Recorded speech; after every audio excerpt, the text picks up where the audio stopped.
got filled in. He was going to chip that from his hair. Big hit by Brooks.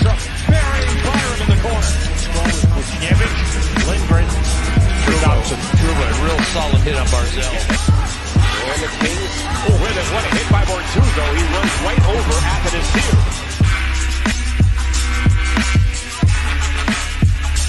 Corner allowing Connor, but he gives it away. And McDavid's got a breakaway for a hat trick. He's in on net. He shoots it. Searching. Here's Kaprizov dangling, driving. He scores. Riley changes it. Matthew. It's gone. Getting into howdy doody and how do you like it goal by Scissors.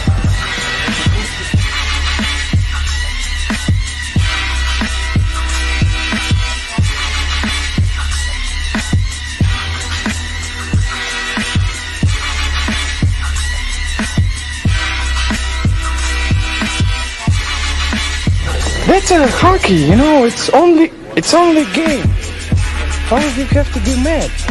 He's a good guy. He may be charged to live here, and because here is the November month is a minus 32. Could you imagine?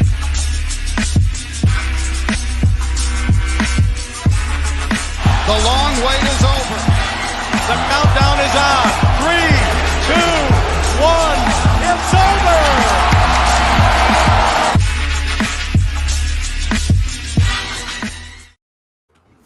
Yo, welcome back, Plugs and Thugs, episode 102.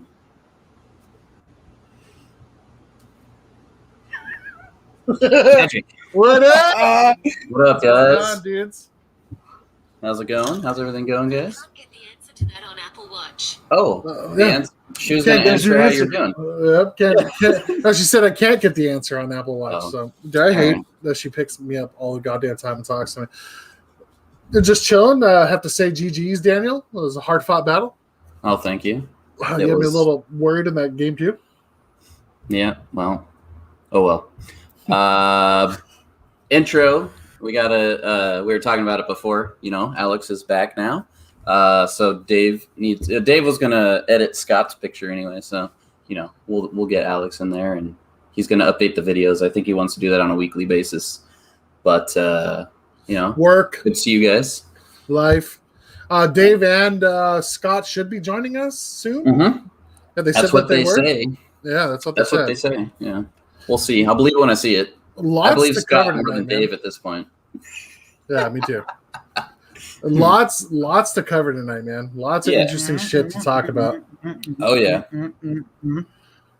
We didn't record last week just because Daniel was out of town. Alex had some stuff going on. I didn't really want to do it all by myself, so we didn't record. So now we're back at you with episode 102. With our new date works out. Thursdays. Our new day, not date. Sorry. That's Make not- sure to follow us on all the socials. You can find us on Twitter in the NTRL zone, on Instagram at itnz.hockey, and then on It's down YouTube you there. can find us in the Neutral Zone Hockey Podcast. It's all there. It's all there. Make sure to catch Alex and I on the Dungeons and Dummies podcast / show, which you can find us on Wednesdays, 6:00 next week. Should be really, really good. Yeah, 6 o'clock Pacific Standard Time. I don't Yes. want to like toot our own horns, dude, but like, it's a really fun show, man. It'll have you laughing. That's for damn sure. You can find me and Daniel. Yeah. You can find There's me and a Daniel. lot of horn tooting. There's a lot. I gotta watch that episode from yesterday tomorrow. Oh, yeah. Like I said, It's funny, dude. It's funny. Alex Can't and wait. I fed off each other so well as those kobolds, dude. It was awesome. You can find me and Daniel on the Neutral Zone Hockey League media shows on Mondays. We're gonna try and get back to regular schedule on that. I did it by myself on yeah. Thank Monday, you. and it was a 15-minute show. I kind of just powered through everything. Love to see it. Everything. And you can find me and Dave on the Zach and Dave Make a podcast show. Don't know when or ever we're going to record again, but you can catch us on there. One day it'll be there. So Yeah. Tampa Bay won the Stanley Cup. They won the series 4-1. I mean, was anybody surprised?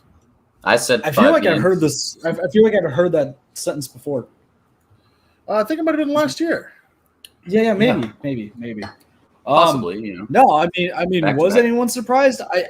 I'm not gonna lie. I was pulling for Tampa to win it again, but Montreal, I found myself kind of rooting for Montreal in that How series. could you not? It's hard to Yeah. root for the underdog sometimes when it's not your team. I mean, Yeah. it's very easy to root for the underdog when their fourth best playoff performer is named Corey Perry. This is true. But- That's true. yeah, That's yeah, true. And you wouldn't But, understand that if you weren't Kings fans. Nah, I'm sure people can generally understand. Yeah, that there's a Corey lot of Perry's people a that I mean, shit. Most Yeah, Ducks yeah, fans yeah, don't yeah, even yeah. like him. Yeah, exactly. Well, he's not their problem anymore. Nope. I mean, honestly, man, I just really wanted to see Carey Price and Shea Weber win a cup because, I mean, as we'll talk about on the show of Shea Weber, if they didn't do it this season, they're not going to do it at all. I don't think they're going to be. I don't think that team is talented enough to pull off what they pulled off this season. I think they just got hot at the right time and they surprised a lot of teams with how well they played, especially their defensive game from their forwards. But Their system I don't works, though. see- Their system, Their system 100%. works. But here's the You thing, still need talent. right? Yeah, of course. We said the same thing about Vegas the first couple of seasons. Their system works. This is a cup competing team, and as soon as everybody figured it out, they got shit on, and they've been getting. This is shit on. true. This is true. Yeah. That I can't disagree with that. Yeah. So, and Yeah, go ahead. I was gonna say a new system for a team that again has to get hot at the right time. Regardless, when a team changes the way they play, it's really only good for a season or two before teams get enough That's tape true. to start coaching against it. That's true. I'd like to develop game plans against them going into the Right. game. I agree. with that. Look at LA. Look at LA when we won in 2014 and 2012. We were dominant for 3 seasons because nobody could play our two-way game or keep up with the physicality of our forwards. And then as soon as other teams started bulking up, we started going to shit. And people started to get older.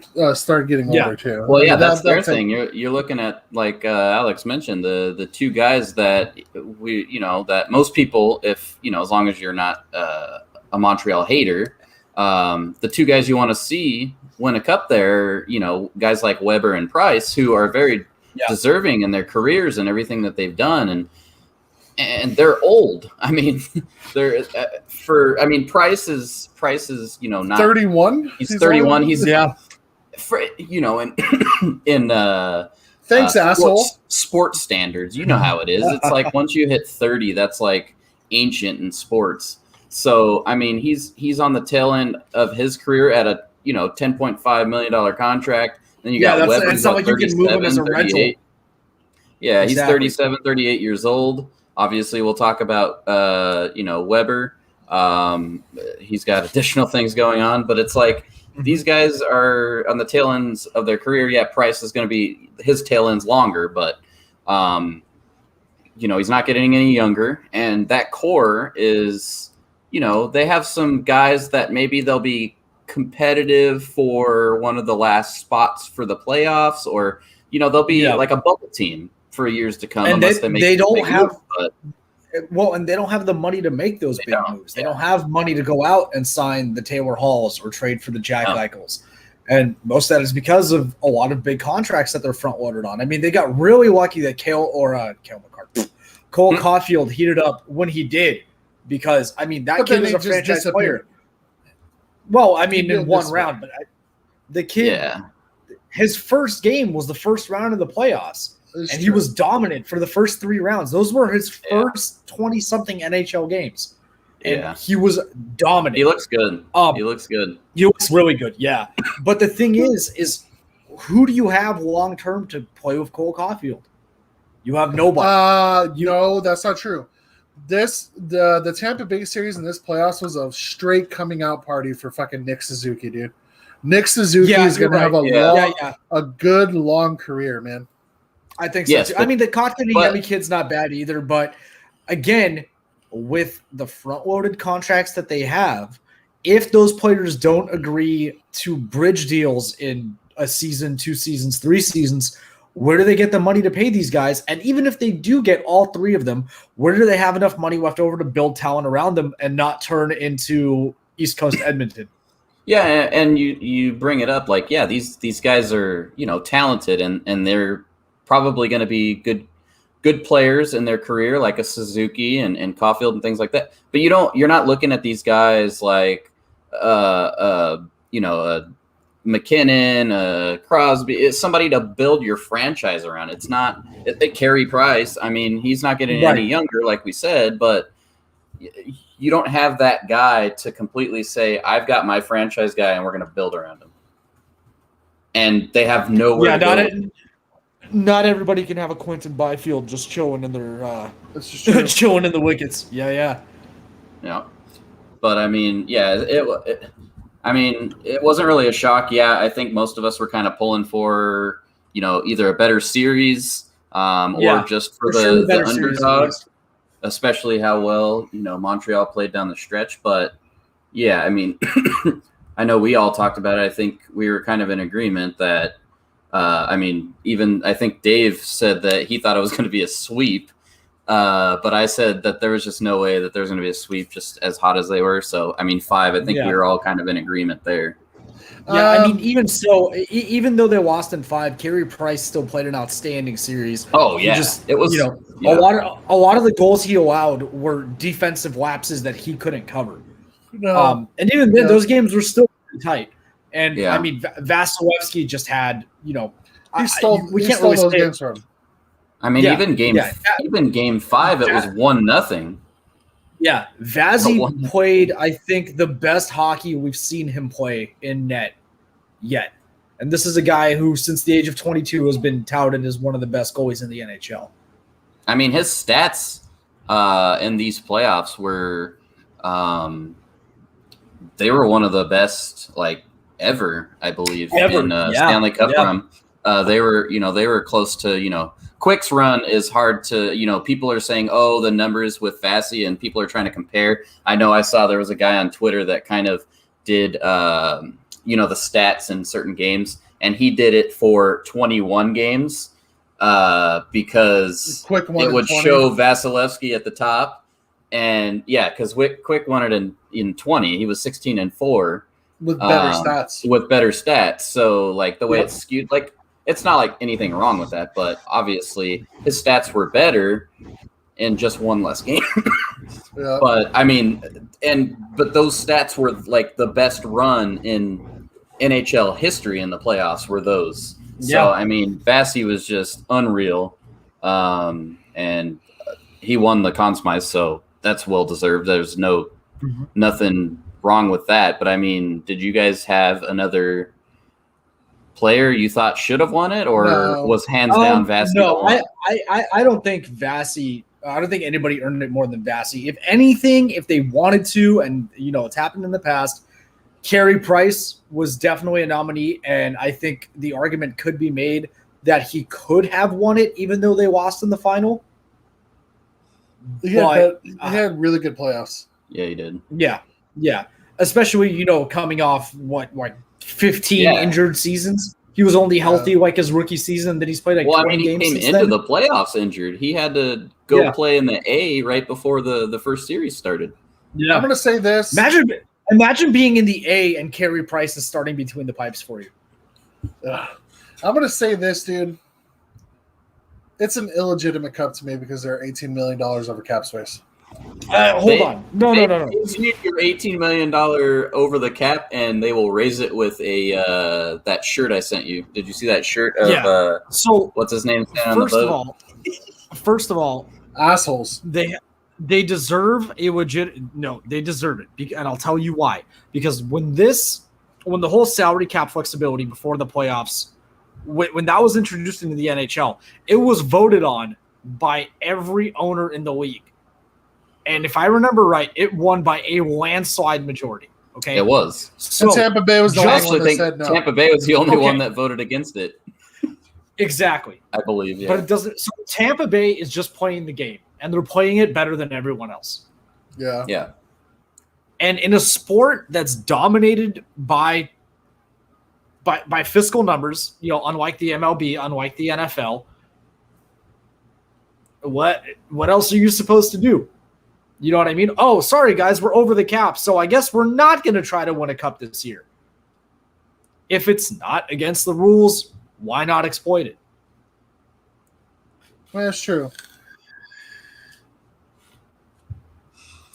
But yeah, I mean, oh, hold on. Also, before they re-up the CBA for return to play, they said they were not worried about it. Yeah, that's what I thought too. They even brought it up before return to play, and they said, "Nope, just keep it going. We'll move on." And yeah, I agree. guarantee you, next season, either Steven Stamkos or Nikita Kucherov, take your pick, will spend about 50 games on the IR. Who? Nikita Kucherov? Or Steven Stamkos, either or. One of the two highest paid players on the team will spend at least half the season on that. They have to. No, do they have to something. make moves. Yeah, Yeah, they're gonna have to make a move there. Mhm. Yeah. They lose Tyler Johnson to the expansion, but that still leaves them $9 million over cap. Or what's Tyler Johnson at? $5 million. But, $5 he's million? around So 5. then- Yeah. They're still $13 million over cap. They got to make moves. Yeah, I mean, well, they can move. They've been considering, or at least we've heard they've been considering moving either Alex Killorn or Andre Palat. Obviously, Alex Killorn would be the biggest standout there, especially if they can keep Patrick Maroon around for a little bit longer. The two are kind of interchangeable. I just Killorn's maybe a little more talented, but that team already has so much talent. You need the grit more than anything. I don't know, man. I just don't think anybody's going to be willing to give up anything good for Killorn, man. He just doesn't. I mean, he's good on the power play, but that's pretty much it. He's like a Pat Maroon, but he went to Harvard. But he went to Harvard. And that's he pretty much it. He also just broke his leg in the playoff. Shout out to Pat Maroon for winning his 3rd straight cup. Dude, I'll never forget the chirp that Doughty had on him, dude. Uh-oh. Look who it is. Oh, shit. We can't get out. He made it. What? I'm trapped inside of a basement. I can't get out. I love the hair. Scott looks good, man. Thank Nice you. haircut. Thank you. Yeah, welcome in, Scott. Did you use that brush that you're holding in your hand to set your coif up that way? That's funny. My hair's going wild today. Pat Maroon winning his 3rd straight cup. I mean, I'll never forget the chirp that fucking Doughty had on him in the Stadium Series. Like, who are you? You're just a fucking career 4th liner, blah, blah, blah. Now he has more cups than Doughty. True. You know what the best? Unfortunate. You know what the best part is? I don't know if you guys, Scott and Daniel probably remember. Like around the time this podcast started, Pat Maroon was still playing in Edmonton, and he scored He scored those 2 hat tricks and balled his eyes out on the ice. And we were all like, "Man, good for Pat Maroon. This is the highlight of his career." Yeah. Little did we next know. season. The next season goes on to win a Stanley Cup and has not stopped winning Stanley Cups since. Yeah, I actually think he said something in one of the interviews. He was like, "Well, you can't get rid of me now." I mean, he's won 2 in a row, or 3 in a row, 2 with Tampa. Pat Maroon is about to become the hottest commodity in the NHL. The opposite of Taylor Hall, unless you're a trash team, then you want he's Taylor Hall the to get opposite. the number 1 Yeah, pick. he's a garbage bottom 6 player that all he does is win cups. Very true. Hey, you got to have somebody that brings the luck. That whole thing with Killorn too, like you guys brought him up, that was crazy. Did you see like he broke his leg in game 2? I don't even know when he. Dude, honestly, man, Yeah, I'm not going to lie. It was super he broke it in one of the early games in the Stanley Cup. He had surgery, got a pin in his leg, and then he was going to miss game 3, and then he joined the team for morning skate and was trying to play game 4, I believe it was. Yeah, I'm not going to lie, dude. This series nuts. just did not pique my interest at all. It was fucking boring, man. I mean, I watched it, but it was not so did I, but I series. wasn't like involved into the details a whole lot just because it just wasn't a very good fucking series. It was boring. What I am dubbing the Campbell Division Finals was essentially the Stanley Cup Finals of this season. Yeah, I agree. And somebody I saw another post that was like we were one bad stick handling of Marc-Andre Fleury away from a really good series. True. Yeah. was like, damn, I guess that's right. Yeah. I mean, Tampa Bay Heartbreaking. and Vegas, or Tampa Bay versus Colorado would have been a hell of a lot better of a series, dude. Yeah, Probably. Straight up. Yeah, for sure. I think For so too. I mean, Although, Montreal, like you I said, mean, they got hot. It's The nothing way to take away Montreal from was them 'cause they playing, played well, I but- don't think. I don't think Colorado even could have stopped Montreal the way they were playing this season. Yeah, I mean Montreal was playing really well, and like you said, Daniel, I don't want to take anything away from Montreal, but that was just a boring fucking series. Yeah. It was. I mean, I agree. I mean, I obviously watched it all, but you know, it wasn't as entertaining as definitely as years past. Oh no. I mean, I think even probably last the- year's. Yeah. I think the I mean, last game was year's probably awesome. interesting, but like other than the last game, I really wasn't interested in the series. I was so bored watching it. Yeah. Guys, it's all right. 2022 Stanley Cup Finals, LA versus Ottawa is going to be electric. That's too Yeah, early. speaking- 2024. Sure. Speaking of something that's gonna be fucking awesome, Huh. Yes, this offseason, dude. This offseason is gonna Sure. be Yeah. fucking Yeah. it's already Great. been. It nice already so is. far. It already Yeah. is. There's and so free much agency going on. hasn't even started. The draft I know. hasn't even started. Dude, wait till draft day, dude, wait until right before the expansion draft because some big fucking shit's gonna come out. I think Yeah, this weekend, yeah. Yeah, for This sure. weekend's probably, What I'm more excited about than all the new stuff coming out is hockey kind of returning to its roots, where the entire country of Canada is just nuking their NHL programs. So if you guys ever wondered like why the NHL or why Canadian teams can't win the Stanley Cup, I'll give you two examples. And one of them is going to be a spoiler for a note that we have later. Number one, Ottawa just hired a new director of player development. I don't know if you guys Oh heard yeah, I about didn't this. even left that. Yeah. Okay. I talked to an actual Sens fan, and what he said to me made a lot of sense. The Sens fans are excited about this, as they should be. Dude, Pierre Maguire is really fucking good with player development, dude. He knows people. He knows shit, dude. And he's not Yeah, going to he knows what Sidney Crosby ate for breakfast 3 He's years not- ago on a exactly. Tuesday. But the True. thing is though, he's not going to let Pierre Dorian make ridiculous fucking deals. He's not going to let him. Like the shit that That's we've not seen him his do in the job. past. Yes, it is, dude. Yes, it is. It's not. From where he's at in the organization, his job is going to be what did he get hired as? Director what of was youth development. No, Was it? no, it's not. No, I thought it was something he's better the- than that. He is director of player development. Yeah, Or exactly. Vice president of player development. Vice president of player development. Okay. So when Pierre Dorian's going to try and make some ludicrous fucking move, he's the one that's going to be there going, no, we shouldn't be fucking making that move. I know he's not AGM What you should or do anything is like that, Take but all our top Sens fans are prospects. excited by that. Take all our top prospects. Take Shabbat and Kachuk and trade them for Sidney Crosby. I mean, Yeah, What- sure. If And- you want, I guess. The other interesting. thing is Well, Edmonton. then you so- just need to get you would need some weird equipment. If they did that, you just need some really weird equipment that Pierre Maguire can like skate on Crosby's kneecaps or something, so he can like suck his dick while he's going down the I ice. mean, you guys hate on him, and I mean, so do I. I mean, he can be kind of a goober, like he's kind of ridiculous for TV, but he knows what he's fucking Well, doing. yeah, he knows what but he's talking it's about. different. Oh yeah, yeah. of course. I The other think thing- he's going to do well for them. The other thing that's nuking Canadian hockey right now is Chicago went out and got the Boom. Jones brother that nope.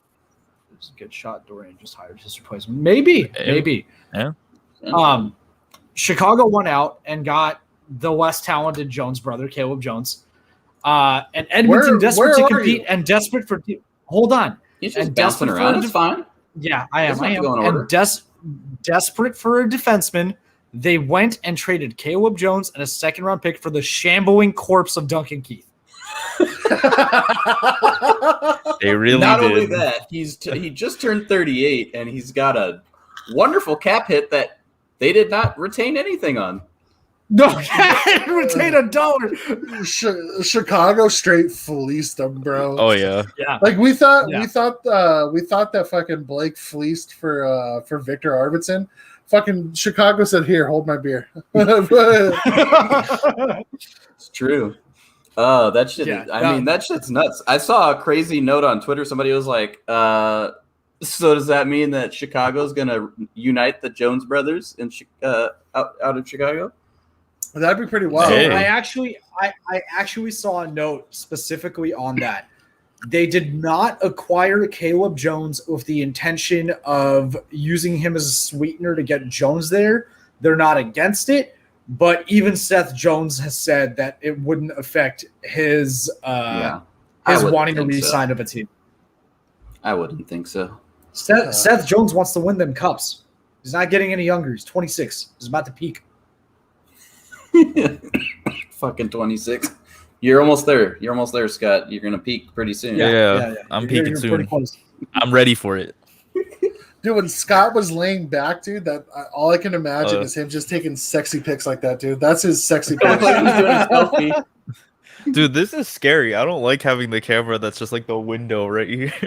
You're expecting Like, I'm gonna somebody's see face to something- pop up in there? Yeah, someone's gonna like peek their head out through here, and I'm just gonna see some shit. It's like basically on a second story level almost, even though this is the basement. It's gonna be it's creepy as fuck. I like it. Imagine if you see a face right there, dog, while we're recording. Oh fuck! I know. It was just turning off everything. Spoiler Terrified. alert! It's actually Dave's face. That's why he's not here right now. He's out in Ohio. Yeah, just going door to door, looking in basement windows. So Erickson X signed an 8-year, $42 million deal to remain with Minnesota. What do you guys think about that? I mean, Erickson I had a like it. breakout. Yeah, exactly. He had a breakout If you- season. Yeah, and if he signed an 8-year contract, all that means is starting next offseason, he's going to be in the rumor mill for the next 5 years. It's true. Yeah, it's true. Yeah. I mean, he only had 30 points, though, in 56 games. Is that I mean, really- that's not terrible though. But is That's that- pretty good, man. That's almost 42 mil, over a 8 years, half what is point that? per game. I mean, that's 42 like mil, 8 years. 6 5.5? Oh, 5.5. Five and change. That's not bad. 5 and change. Okay. Yeah. 6 Yeah. times 8 He's is also- 48. Yeah. He's also only what, 23 Quick years maths. old? 22? 24. Oh yeah, 24. he's chilling. Yeah, dude. I think that's a He's- good deal, and especially for Minnesota. Yeah. You want to grab your skill players because you had a really But he good was on year their for fourth Minnesota. line, though, dude. He was on their fourth I mean, line. still, Play- I mean, I'm not Didn't saying like Eck he's move their up, though? top. Didn't he still- start yeah. there? No, he was playing with Marcus Foligno and fucking who else is on their fourth line? Oh. Yeah. I mean, maybe they see more out of him though. If he's playing If on the fourth line and got 30 points. I mean, if they find a way to re-sign Kaprizov, which is looking less and less likely. Well, we're every talking day. Minnesota, so you might as well just keep. Yeah, we'll stay on Minnesota. Yeah, exactly. Yeah. But if they could keep Eriksson Ek and Kaprizov, and they kind of wanted to retool on the fly, that would be the two guys to build your team around, right? Yeah. If I'm Minnesota, I'm paying fucking Kaprizov whatever he wants. Yeah. Well, Yeah. but But the the problem problem- isn't the yeah. problem isn't the money; it's the term. The term is what they're so far apart on. Yeah, Yeah. he wants a short-term deal. That's right. Yeah, Yeah, yeah. because They he offered thinks him he can be an $8-year $11 deal. million player. Or And 7-year honestly, man, I see it. There's a chance he Give it to him. could be. Yeah. I mean, Yeah, give it to him now. 'cause, like, no. I mean, I just mean like give him the short contract because, like, you know, at the Yeah. end of the day, if you can show Kaprizov that you are building a solid team, which it looks like they kind of are, they have a pretty young team. Yeah. Then you know, just prove it to him, and then you can re-sign him whenever. But here's 4 the other year, thing. 44 mil. They're going to be in salary cap hell in 2 years. Because since they bought out Parise and Suter, the recapture penalty is absolutely brutal after this season. Insane. They're going It's to eat up, nasty. I think it was what? They're going to eat up like $9 million in cap space for the next 3 seasons over those 2 buyouts, which Fucking were nuts. completely okay. I kind of get the Parise because you're paying the guy 7.1, I think it was, for the next 5 years. But Suter had Yeah. like 2 or 3 years left. And even though he's not the best defensive defenseman in the league like he used to be, he's still a solid, competent, top pairing, I would even say, defensive defenseman. He's a great pairing for Jared Spurgeon. That's for sure. He's going to be an even better pairing for Drew Doughty. Mark Yeah, they Evans, dumped the Ron money, Stevens coming that so way. they dump these guys so they can try to, you know, I think the Kaprizov situation, elevated this, but at the same time, like you said, I mean, they're going to be in fucking hell. Yeah, So it's going to for be the Edmonton all buyout- over again. For the buyout between Parise and Suter, 2022 and 2023 for the 2022-2023 season, they're paying $12.7 million for the buyout, and then 2023-24 or 2023 through 2025, they're going to be paying 14.7. God damn. Dude, It would have been that cheaper is- to keep him. That is more money than any player in the NHL earns. Yeah. That is $2 million more per season than Connor McDavid makes. Luckily, it's only for 3 seasons, so it's not like they're constantly going to be in hell. But like, that does. hurt you but big again, time. okay. So by that point, you get out of those 3 years, right? You got Eriksson Ek, he's 27. You got Kaprizov at the end of a bridge deal, who's probably not going to want to resign because let's face it, what talent can you surround the kid with that If kind you of have money? that much money, yeah. And being that he's already 23 years old and he already sees himself as a future superstar in the NHL, by the time he hits 26, 27 years old and he's in the peak of his career, he's going to want to win. Yeah, Adam's right here. I think then if that's the case, for sure, you just go for it this year. Don't give a shit, and then rebuild after. I mean, they were. I don't have Yeah, they might be thinking that because they were. They had a great run this season, and maybe they're just.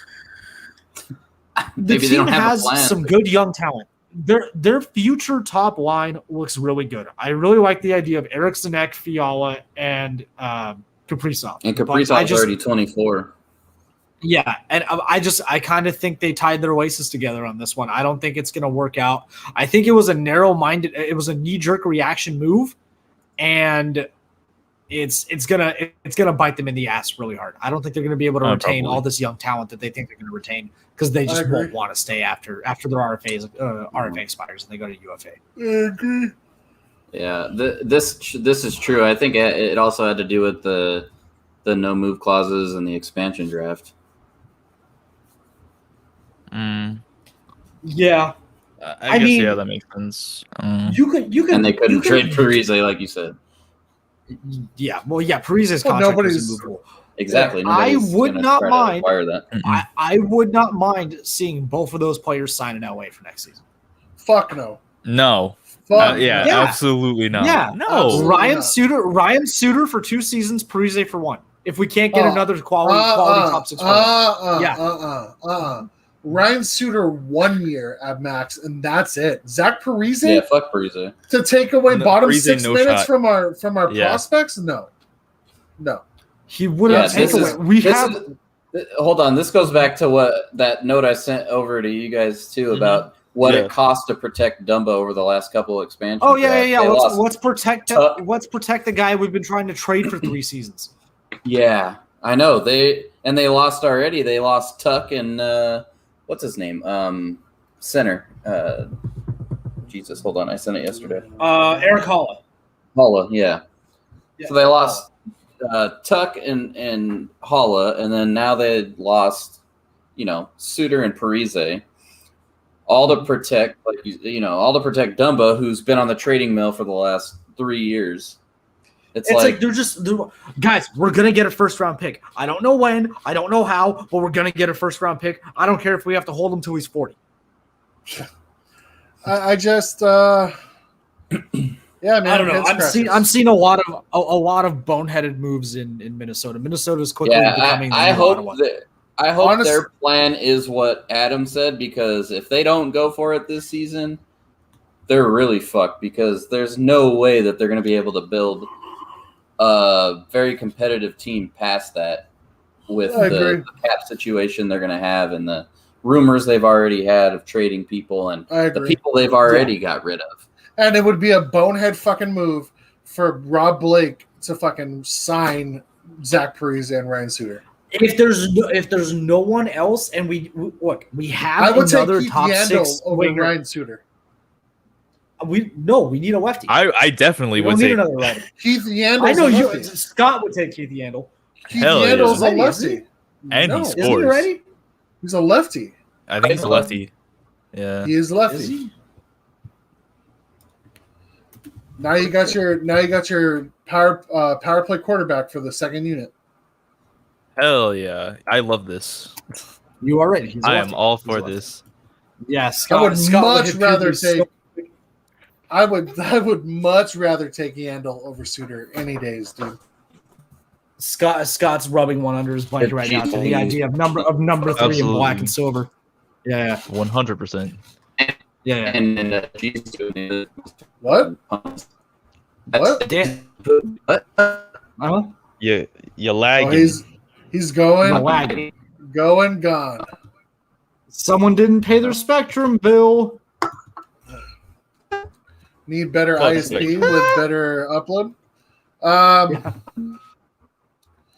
So moving on to we'll do the sad news.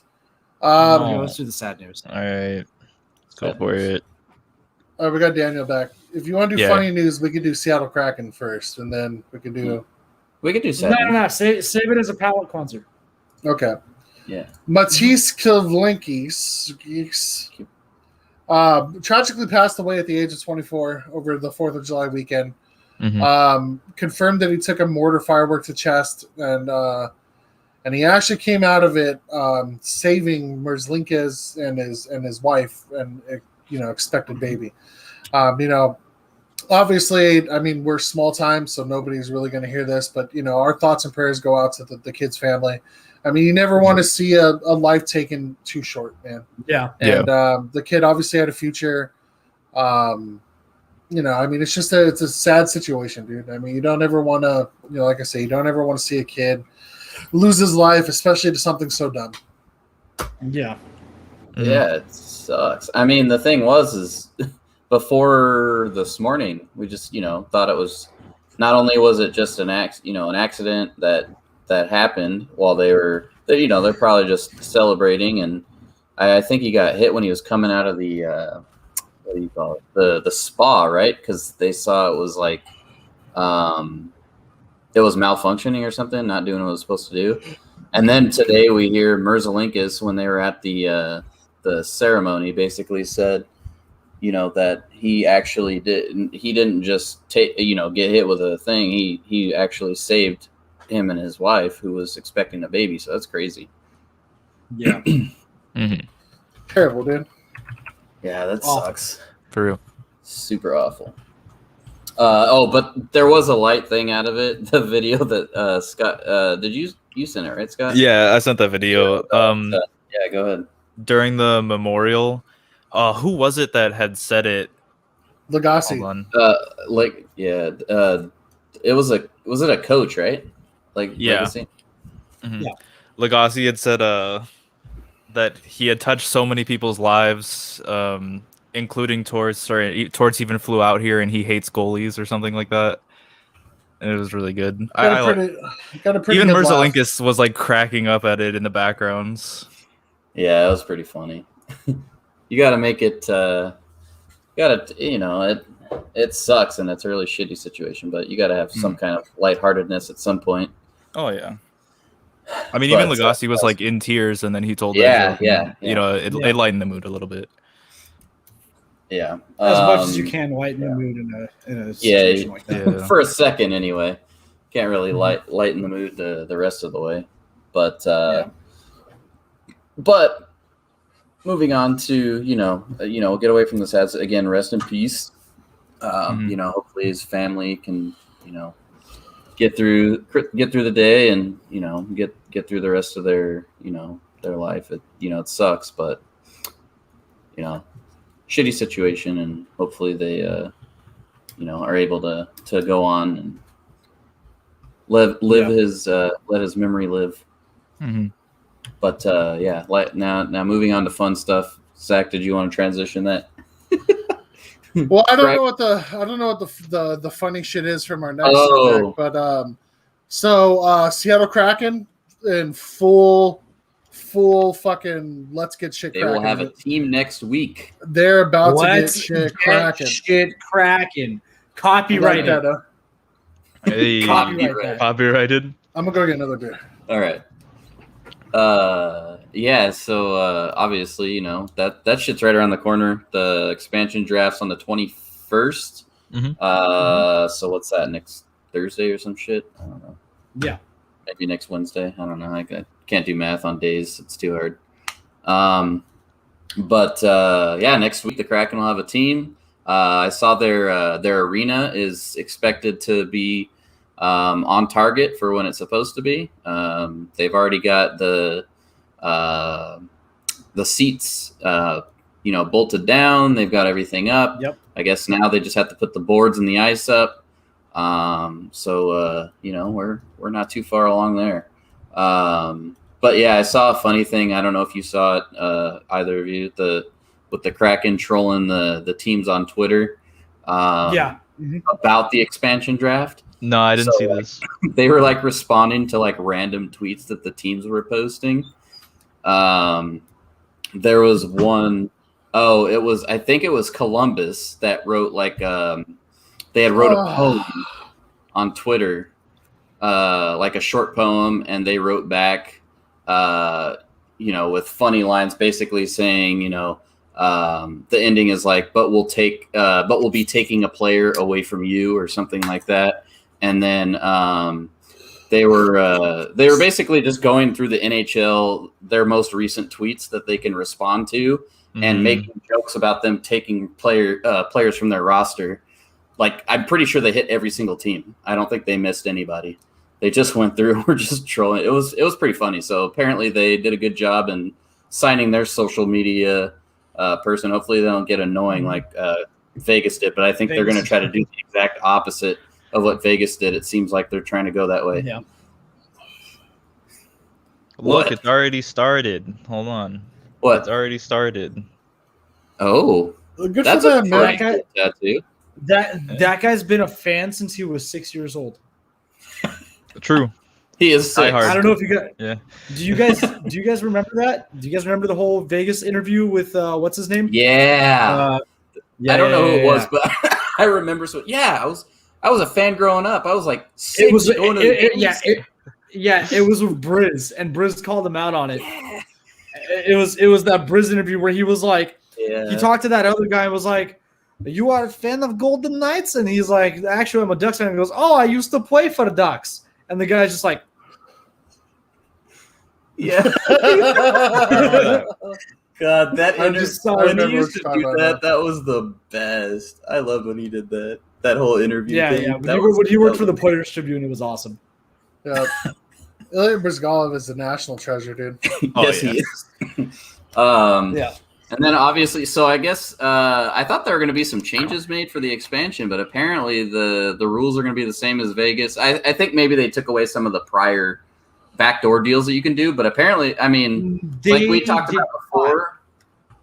Oh, okay, go ahead. They did not. But the reason there's not a lot of them going down is somebody, I forgot who it was. I think it was Bernstein that reported it. Apparently, Seattle's asking prices for any side deals are like exuberant. Good for them. Good for them. Like, yeah, dude, absolutely. I would be Especially doing the because same thing. You want me to protect the player we're- and give me a first round pick?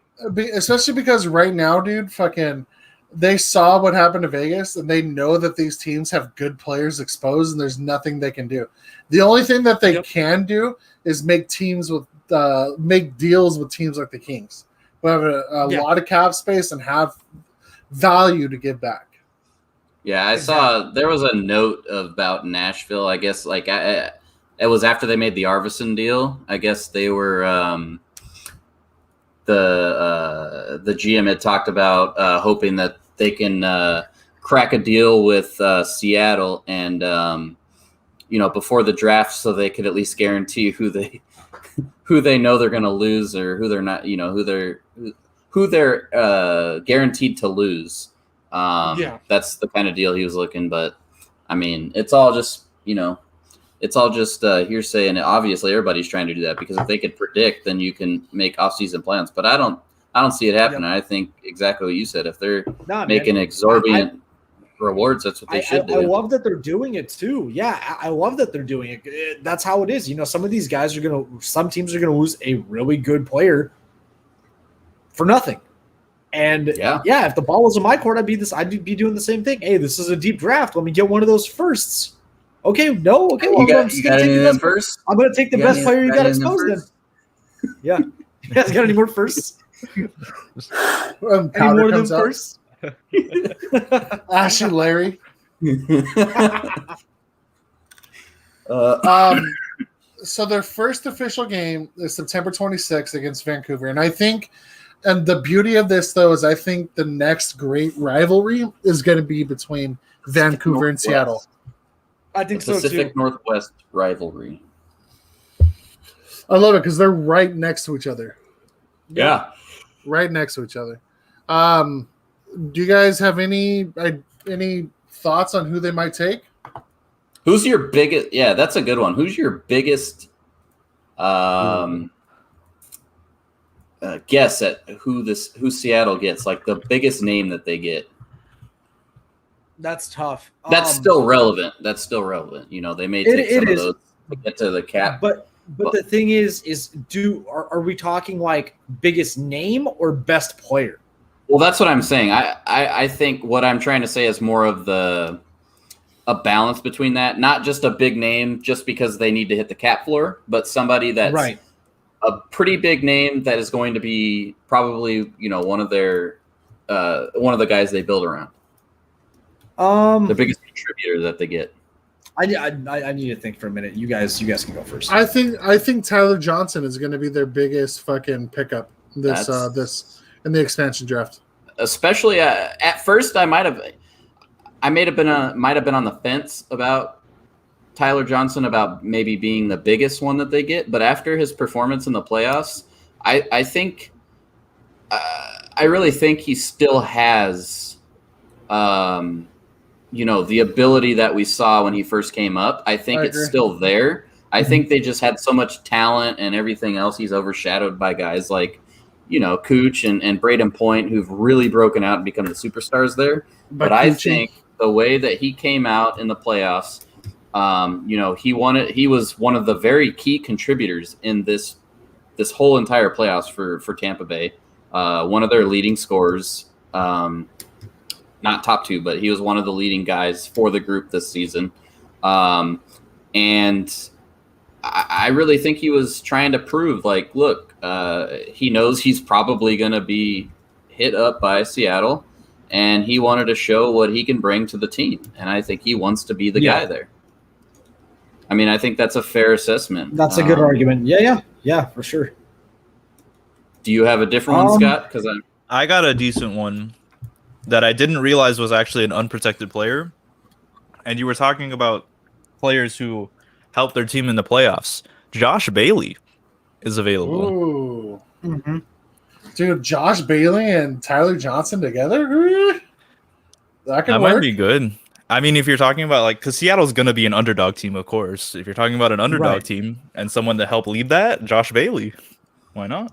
Yeah, that's not bad. Yeah, he's projected to be unprotected. Yeah, it's looking like he's unprotected. Based off of who they're... I mean, they have to get Anders Lee, Barzell, Eberle, Nelson, Pajot. Yeah, I don't think they have room for him. Oh, what a pickup. Unless the Kings fucking hit him up and swoop him up. Maybe. Interesting. We're going to hit up everybody. Yeah. Hey, dude, the hit up Kings everybody, are, trade for everyone. The Kings are open for business, boys. Yeah, they are open for business. Yeah. It's true. We are putting in the man hours. For me, I don't know, man. It's kind of tough. There's a lot of really good players, and this is going to sound really dumb. This one's also kind of a stretch because we don't know if it's going to happen yet. We've heard that he doesn't want to go. He wants to stay with his team, but just for the team's future success's sake, TJ Oshie is my pick. Ooh, you think he said he doesn't want to leave Washington. Yeah, he did say that. Well, it's up in the air. Washington doesn't know if they're going to be able to protect him. He has made it clear that he wants to stay in Washington, but also he's like, well, I get it. Hockey's a business. Whatever happens, happens. I can only hope that I'm wearing a Capitals jersey next season. But he is a local boy. Yeah, well, I'm just adding to what you were saying. And on top of that, in the interview where he again says he wants to stay, he's talking up what's it, the coach they hired? Their head coach. Todd Reardon. Oh, No, Peter Laviolette. No, the Kraken. Haxtell, right? Oh, Ron Hextall. Yeah. Dave Haxtell, yeah. Haxtell. No, Dave Haxtell. Hextall. Yeah, Ron Hextall is in Philly. Yeah. Yeah. That's right. But yeah, he was like giving glowing reviews of Haxtall, and he was talking it up. But he was, he said what you did, Alex. He said, I'm hoping I still have a Washington Capitals jersey. Well, I mean, of course. I mean, it's not like I think he's 100% sincere, but at the same time, I don't think he would be, blown out of the water upset that he, Right. he goes and plays with a new franchise. He gets Exactly. it. But that's not a bad pick. The only other one that I can really think of, and this is kind of a sleeper pick. If they're able to land, what's his name? If he doesn't get protected,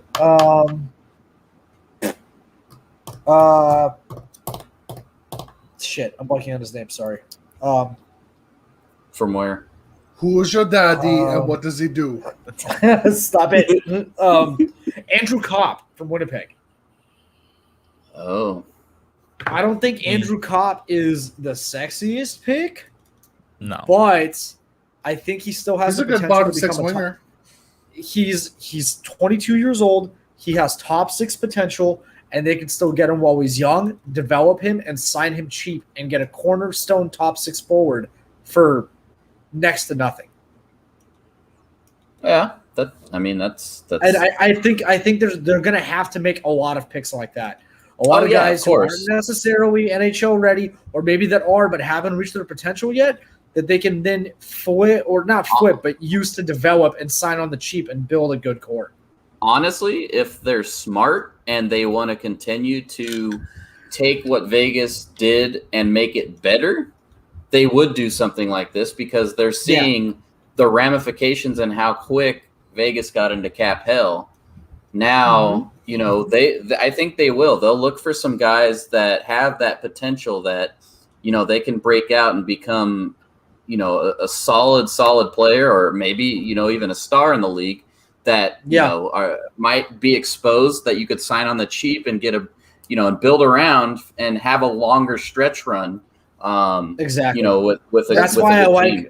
That's why I like the guys like Andrew Kopp or even like Pavel Zacha if he's available in New Jersey. Guys like that I think are key pieces to building a franchise from the ground up. So here's the No thing, one's- right?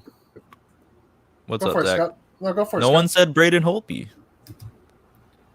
I mean, after the year he had in Vancouver, I don't know.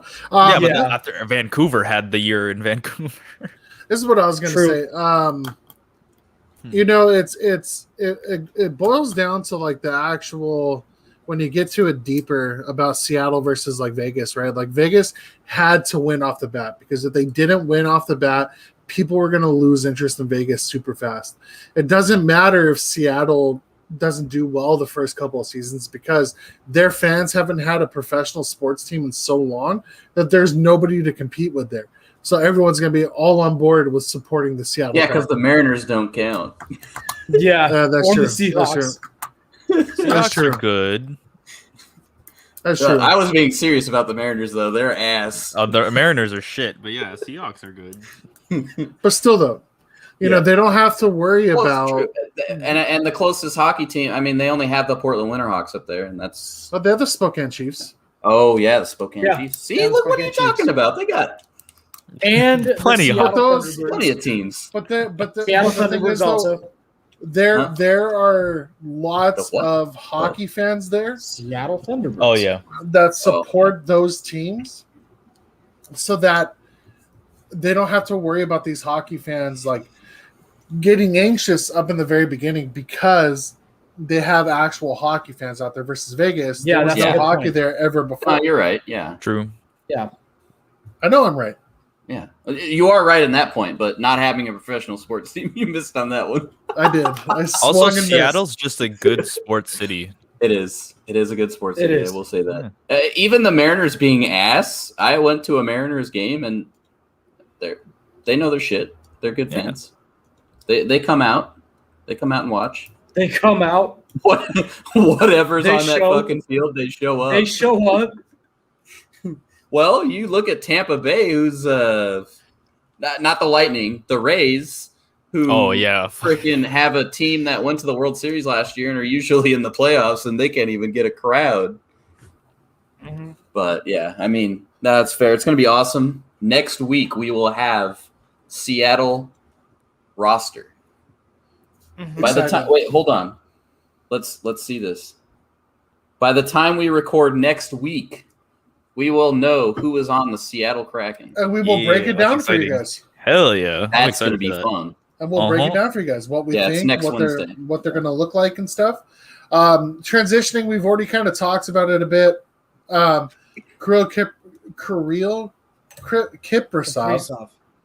Kaprizov, the Calder winner, reportedly turned down 7-year deal with Minnesota, wants shorter 3 to 4 year deal. He thinks he can be a 10 to 11 mil. I think we've already kind of touched talked on about this. Yeah. But I just wanted to throw in there that he was the Calder winner. Now, speaking of signings, Travis Dermott signed a 2-year, $3 million deal with Toronto. Fucking massive signing, guys. That right there is it's a signing. That's a signing. It's a signing. It's a signing. It's a signing. I mean, that's how desperate they are for D that they're signing fucking Travis McDermott. Or Don't Travis worry. Dermott. Freddie Anderson will be Travis back in those pipes. That certainly Oh, is yeah. money. That is money. Yeah. Cash money.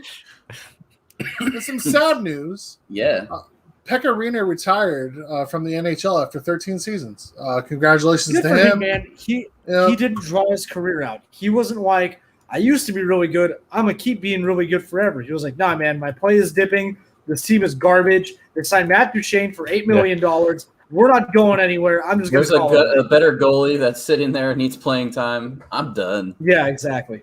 Ooh, Shame he couldn't win a cup. Go back to what? No. That's what I was saying. Going back to what? What were you saying? Going back to protection. Did Matt Duchene have an NMC? They Probably. are planning on protecting him for whatever reason. What? Why would you do that? Because it's Nashville. Because they have another banner to put up in those rafters. Yeah. We kept $8 million player that's done nothing. We already talked about that. You talked about Duncan Keith getting traded to Edmonton. Brandon No, Carlos. not Duncan Keith, just the shambling corpse of Duncan Gambling corpse. Yeah, the shambling corpse. Duncan Keith, Jesus. Brandon Carlos signed a 6-year, $24.6 million deal with Boston. What do you guys think about that? That's a good deal. I like that. I like that deal a lot. I think it's he fair. still has Oh yeah, potential. Carlos so good. Yeah, he's not going But to he's turn into young. a Charlie McAvoy, Mhm. but yeah, exactly. This, But I mean, this is Charlie really- McAvoy even that good? Yeah, he is. Yeah, man. He's also 22 years old. He's got so much time. McAvoy is Um, not 22 years old. Yeah, he is. He's young. I think he's 23 a at the little bit oldest. older. 23 at the absolute oldest. I'm gonna say 24. Bro, he's but 27, dude. Charlie McAvoy? Charlie 20 McAvoy. No, Charlie 27. McAvoy is 23. Crazy. Yeah. No, he's 23. He got you, Liar. bro. He got you. Yeah, he's I 23. was so close to taking your word for it too. I was like, what? Good. I was like, okay, I Good. guess. Now you know how my daughter feels, dude. I Should I trust this guy or no? don't know. Brandon Carlos is a great signing. I like that signing a lot. I do too. Yeah. For the longest, Especially for I the wished. future. For the longest, I wished the Kings could have somehow found a way to bring him to LA, but obviously we're not. I mean, he's a 24-year-old, 6-year deal that gets him until he's 30. So I mean, it's a great deal for them. Yeah, it's pretty fair. yeah. It's good. I mean, he gets This some is- money. It's what, 6 6.1 or something like that, right? No, 4 point something. 4 point. Sorry, No, 4.7. 4.7. This That's it's good. literally an exact. It's a it's reminiscent of the sorry, Matthias yeah. Ekholm signing for Nashville. It's 4.1. Matthias that's what Ekholm it is. Matthias Ekholm signed a huge contract for like $4.5 million. He's been a consistent top 4, if not top 2 D-man for Nashville for years. It worked. That signing in particular worked out phenomenally for them. And this reminds me of the same thing. You're getting a guy who's going to be in your top 4 pretty much for the duration of that contract. And there's even a chance he's only going to get better. He has a hell of a shot too. Yeah, he He does. has a hell of a shot. And some surprising, maybe / not surprising news. Steven Stamkos was not asked to waive his NMC by Tampa Bay. I think it's not surprising because you don't do that to your captain. Well, it's also surprising because he's aging and they're in 29. cap hell. They've got to make moves. Yeah, they got no money. I agree. I think it would have been tough for them to ask him to do that, especially he did have, he had a decent season, played well in the playoffs. And after winning their second consecutive cup, you can't really trade your captain. Yeah. I mean, it sucks because it doesn't suck, but, when you're looking at it from that standpoint, it kind of sucks for Tampa when you're looking at his contract, what problems they are having with cap, the moves they have to make.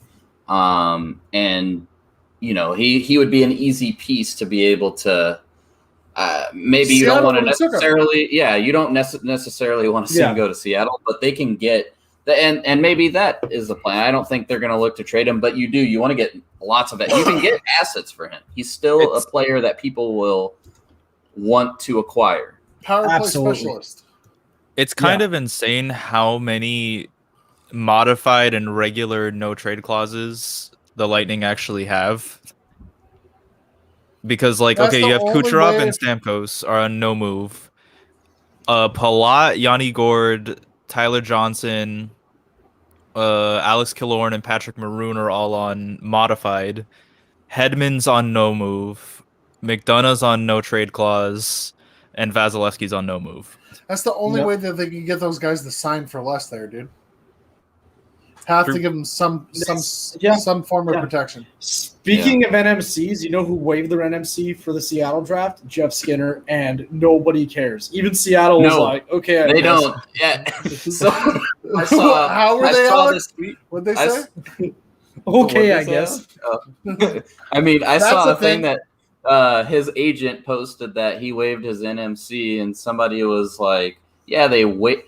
Basically, the idea, even Jeff Skinner knows, I think, and his agent knows, they'll waive the NMC. Seattle's not going to take, $9 million for the next 6 years or some shit like that? Yeah. They're not going to take that with his production. So the reason he waived it is so they can protect protect 3 other players that they wanted to do. They had to make a decision between the 3. But since he waived it, they don't have to protect him, and they can put it on somebody else. Brandon I wonder what it'll future. Yeah, or Colin Miller. Colin Miller's going to Seattle. Teams are trying to trade with or set up deals with Seattle to protect players, right? What do you think it would cost Seattle, or what do you think it would cost Buffalo to ship Jeff Skinner to Seattle? Oh my! Maybe Jack Eichel. Jack Eichel. We'll kill 2 birds with 1 stone for you. We'll take Jeff Skinner and Jack Eichel. We'll take Sam Reinhart too if you want. Jack Eichel. Jack Eichel. Speaking of NMC stuff, we'll get this out of the way. Ben Bishop did waive his NMC, which actually might not bode well for Braden Holtby, because Ben Bishop is the better goalie between he and Braden Holtby. Oh yeah, yeah. Ben Bishop does have injury issues, but Ben Bishop, when he's not injured, is a fantastic goalie. Yes, he is. He is a really good goalie. He also looks exactly like my buddy Kevin Collins. Want to give him a shout out. Yes. When the Kings traded for him, dude, I was like, dude, that's your doppelganger, bro. See if you can sneak into fucking Staples. Do we know if some stilts? Do we know if the Stars are going to protect Khudobin? They are. Yeah, They literally just signed him for 3 seasons. Yeah, then they have to. Okay. They just signed him, and and then they wouldn't have either asked or Ben Bishop wouldn't have to have waived his NMC if they weren't. True. Yeah. Because they're not going to protect. I mean, those are their guys right there for now. Yeah, exactly. You're right. It's going to be Big Rig or Dickinson, is what Adam says. Our in-house Dallas Stars fan. I think that's the general consensus among the league. Actually, I was reading something the other day that more than likely it's going to be Oleksiak. Which, Yeah. I mean, of the players that are exposing, why wouldn't you want a guy like Jamie Oleksiak on your team? Yeah, he's a really good defensive defenseman, that's for sure. Yeah. He's not going to – I mean, I actually saw somebody posted an article. It was about the Kings looking at all 30 teams and who would make sense. It was John Hoven. Was that okay? Oh, it was the mayor. Yeah, the because mayor, right? He said that if we trade with Washington, we should look at Alex Ovechkin, and I lauged. Well, yeah, but if you and then he said if we trade with fucking Columbus, we should look at Seth Jones. Get the fuck out of here, bro. We're not going to trade for Seth Jones. Yeah, he did elaborate on that one though. He basically said if you're looking at it, you might it was more of a pie in the sky. I can name reference 5 players off the top of my head on that roster that LA could more realistically get. We'll talk about that when we get to the end of the segment. We'll spitball some LA because we always do LA Kings at the end. Yeah, you're right. I'm sorry I brought that up. So Landeskog disappointed by the contract talks with Avs. He wants more than what he's being offered. So far. He wants more term. He wants to retire in Colorado. But I think it also. I thought he heard it AAV too. I also think it's money too. It's both. Yeah. Yeah. This is an interesting situation. He was wanting like an 8x8. I think it was. Which is reasonable. Reasonable for him. Yeah. That's why a lot of people were talking about. Oh, well, that would be more than McKinnon. But McKinnon signed early. He's on a discount deal. He should be on a deal like, north of 10. Yeah. And you're talking, you can't compare the two. But McKinnon's contract expires in 3 seasons. Exactly. That's the point. You can't look at McKinnon's deal and say, oh, well, you can't sign Landeskog to an 8x8 because then he's making more than McKinnon. You have to look at when they signed, what the deal is. I mean, and McKinnon has even come out and already said when it comes up, he will take another discount to keep the guys together if they're, competitive and things like that. Right. Now, Landeskog, this is his last contract, dude. Yeah. Last big contract. Yeah. Yeah. So he has to take. Here's the other thing. He's also been their captain since he was 22 years old. I thought it was younger. 21? 21, yeah, I'm maybe? pretty sure he was he became the youngest captain. Yeah, if I remember correctly. He's not even 30 years old. He's been the captain and face of the team for almost a decade. And he puts up reasonable points. Yeah. Oh, yeah, he does. He's very integral to that team. Listen, if Colorado doesn't want to give him $8 million, I would be happy for Rob Blake to give him $8 million. He was 19 years old and 286 days when he was given the captaincy. I would be more than happy for Rob Blake to give him $8 million, dude. Oh yeah, are you kidding me? Now that's somebody you throw money at. That is one of the players you look at that you throw money at. If the opportunity I will order there. my 71 jersey tonight. Why would he be wearing 71? That was his number in minors. Oh, I'm sure he wouldn't wear 71 here. I'm sure. What does he wear now? 92? Why? That's Jordan Nolan's 92. number. Yeah. Oh, yeah. Yeah, sorry. That number's been retired. My bad. Yeah, 92. I'm sure he'd bring 92 over to the Kings. Honorary retiring. Yeah. Honorary. Stanley Cup winner Jordan Nolan. Yeah. Kings legend Jordan Nolan. Yeah. Yeah. Ryan Graves was traded from Colorado. Speaking of Colorado. Well, hold on. But do you think do they break a deal or does he sign somewhere else? I think he signed somewhere else. I think they break a deal with Landeskog. I think so. I think they break a deal. I agree. I think they come to an agreement on something at the last he's been minute. their captain since 19 years old. I hope not, but I think so. This is a better situation than Stamkos. This is one where you have to say you're absolutely keeping this guy. I think worse comes to worse, Landeskog agrees to a 1-year deal just to give them time to renegotiate his contract. He may do that as the captain. I can see something like that. Just hey, I understand you got to figure some things out.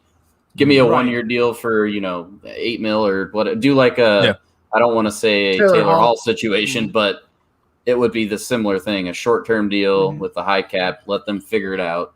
I hope they don't resign him. Yeah, well, and I hope that's because that would be nice. Him in LA, dude. Oh yeah, dude. I saw somebody talking about it, dude. Like how the Kings have built quite the Swedish connection with Toby Bjornfoot, Victor Arvidsson, Adrian Kempe, Sammy Fagemo. Dude, if they can get fucking Gabriel Landeskog over here, bro, let's yeah. Team will start speaking Swedish. Yeah. Let's go, dude. Why Let's not? go. Let's fucking go. Speaking of Colorado, Ryan Graves was traded from Colorado to the New Jersey Devils for Mikhail Maltsev and a second-round pick in 2021. Here's the thing. They don't lose anything with this trade, as good as Ryan Graves is, because Bowen Byram's going to show up next season and he's going to Yeah. This is a deal they had to make. I mean, you've got, like you said, you got Byram in the wings, and I was kinda Why hoping- Chicago never got Byram? I was kind of hoping that the Kings would fucking try and get Sammy Gerard from them, just because Yeah. I think he would be a great fit in LA. But now that they moved Ryan Graves out, it seals the deal for Sammy Gerard that he's going to be there for quite some time. and that's Bowen fair. Byram I think comes he's in. the better of the two. I think they wanted to Yeah, I keep think so Gerard too. if they could. I agree with that. Moving on to our Florida segment. A lot happened in Florida today. Yeah, Gustav Forsling signed a 3-year, $7.98 million deal. So that averages out to a little over 2 point.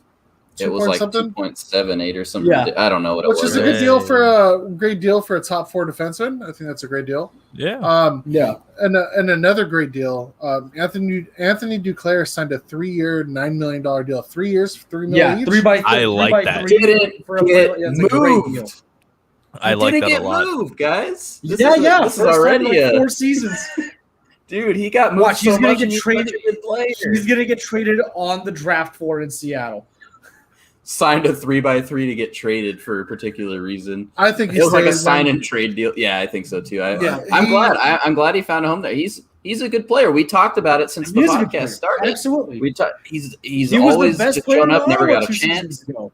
Yeah, never Yep. got a chance to just stick there, and now he found a spot. He fits well with Florida too. Yeah. I think that's a really great signing. I'm glad that he's sticking around there. I agree. Mhm. And then something that would make some extremely, extremely happy. Ooh. Keith What are you talking- what? Keith Huh? Yandel was bought out by the Florida Panthers. He's coming to LA. That's a buyout. Enough said. He's So coming to this LA. came. It makes This sense. came after they basically determined. I don't know if they ever asked him. I know it was reported that they didn't about waiving his NMC, but I think they didn't They even just have knew to he ask him. wouldn't? I think he basically had said publicly, or they just knew he was not going to waive his NMC. Yeah. So they just said, "Well, we're going to have to do it," and they bought him out. It makes sense, especially since his plays dropped off. You don't want that to be a player that you protect. He didn't have a good Yeah. season last year. He did not. He's not He's what he used to 34. be. He still can put Yeah. up points. I know you love him, Scott. I mean, he's not. He, like you said, you guys were talking about, a last resort if we don't get to do what we want in acquiring a D-man. It's a holdover. But at the Oh, yeah. same time, the Kings are looking for offense. I mean, the thing is Yandel was kind of there. Yes, he was supposed to provide offense, but he wasn't supposed to just be that, and his defensive numbers have completely tailed off. Along with his offensive numbers tailing off this past season. But, That's the he problem, comes is to you can't- LA, and that's what you're looking for. I mean, that's a But last who do you pair him resort. with, dude? still. Because That's pair a him last with resort, Matt like Roy. you said. Yeah, you can pair him with a Matt Roy. I mean, and it's Mhm. like this was the first year that we started to see a dip in his numbers. I mean, for a defenseman, 45 points in 69 games the season beforehand isn't bad. 62 points in 82 good. games before that. Yeah, like this was the first time. So this season he got 27 points in 56 games. So that was the first major drop off. So it's kind of hard But to even say, like, 27 okay, points in 56 games for a top 4 D-man is solid. still not bad. it's not His bad. defensive and that's forcing why numbers were atrocious. Though. Yeah, but looking yeah. at what he his defensive brought numbers versus what he cost. I know, like looking at the Corsi and all those other, the analytics, it was not pretty. What No. he brought versus what he gave up was just, Mhm. it was astronomically bad, is really what it Yeah. comes down to. Yeah, Mhm. And I mean, this is really the only situation for Florida. Like you said, there's no way you're not protecting that when they have, guys that they want to protect there. They have a young core that they're trying to build around. There's no way you're being forced to keep that. But I Yeah, mean, yeah. so my My thing is it's really tough to tell whether or not this year was he's finally aged, or he's just aging Or if and it was an he's gonna get anomaly. worse, or if this was just a bad year for him. It's really hard to judge that off of the first year that a player is playing bad. Yeah, I true. mean, he It could is, do a Wayne but Simmons it's- and but completely he's drop getting- off, but Yeah, but he's also getting older. So usually when you see that, even though it's the first year, I mean, a lot's gone on. He didn't get younger over the last 2 years. oh yeah. So And I mean, if you're Florida, it's smart. But I'm saying, Yeah. like, just as a team that may try to sign him, whatever team might try to sign him, yeah, it's I mean, he could a still. I mean, risk. I'm sure he could provide something. It's a risk. Yeah, but if they sign him on a short-term deal, it's low risk, very high reward. It's true. That's fair. He's not going to get Yeah. a lot of money. I think he'll get at No. the most maybe 2.5 mil.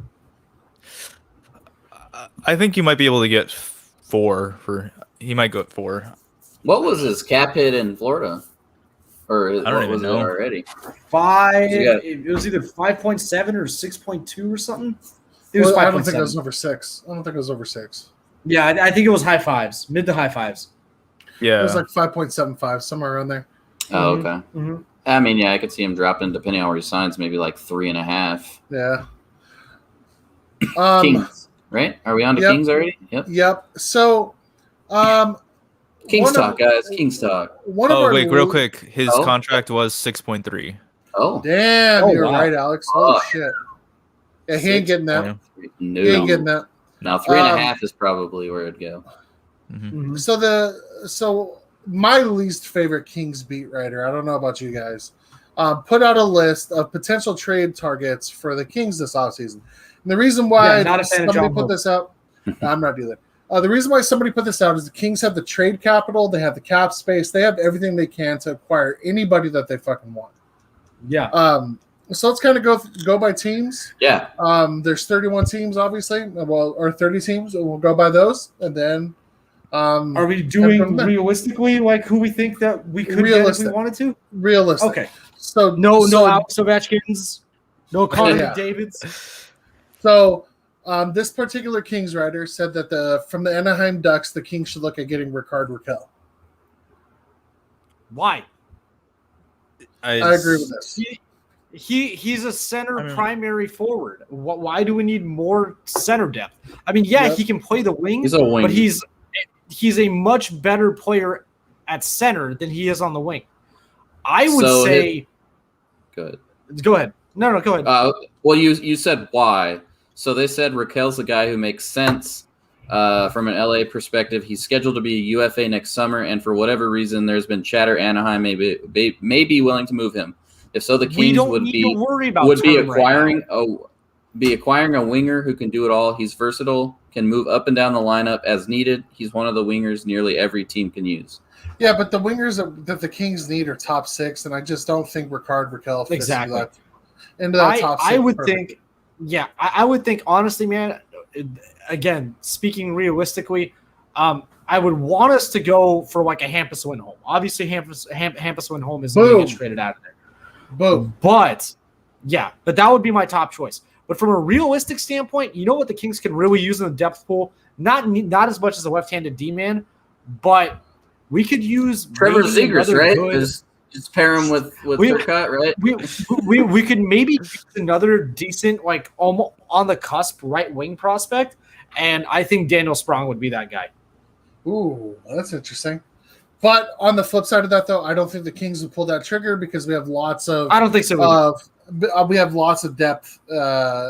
Forward Honestly, in man, the system. if we're being Nothing from really Anaheim. realistic, I don't think. Yeah, there's nothing. Daniel from Anaheim. Sprong isn't even In a perfect with them world- anymore. Oh, that's He's with right. Nashville. He is Washington. No, Yeah, either Pittsburgh He's or with Washington. he's with No. Washington. He went from Pitt to Yeah. Anaheim to Washington. Yep. That's right.